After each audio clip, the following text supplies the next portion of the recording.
అమరావతిలోని తన కార్యాలయం ప్రాంగణంలో ముఖ్యమంత్రి చంద్రబాబు మొక్క నాటారు. తర్వాత సచివాలయ నిర్మాణంలో పాల్గొన్న మహిళా కూలీలకు చీరలు పంపిణీ చేశారు. మహిళా కమిషన్ చైర్పర్సన్ నన్నపనేని రాజకుమారి తన 6 నెలల వేతనంతో 300 మంది మహిళలకు చీరలు తెచ్చారు. దాదాపు 3 లక్షల విలువ చేసే ఈ చీరలను సీఎం అందజేశారు.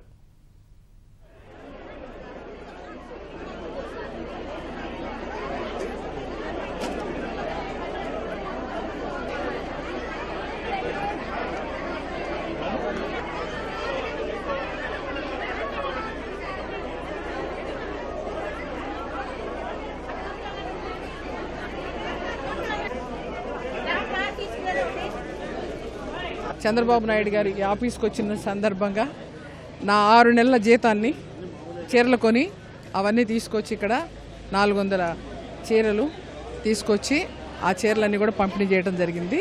ఎందుకంటే చంద్రబాబు నాయుడు గారి చేతుల మీదుగా ఎవరికి ఇస్తే బాగుంటుందని ఆలోచన చేసినప్పుడు ఎవరైతే ఇక్కడ రాళ్లెత్తిన కూలీలు ఉన్నారో, మట్టి మోసినటువంటి కూలీలు ఉన్నారో వాళ్లకు నేను ఇవన్నీ కూడా ఇవ్వడం జరిగింది. ప్రతి ఒక్క కూలీకి అందిందండి.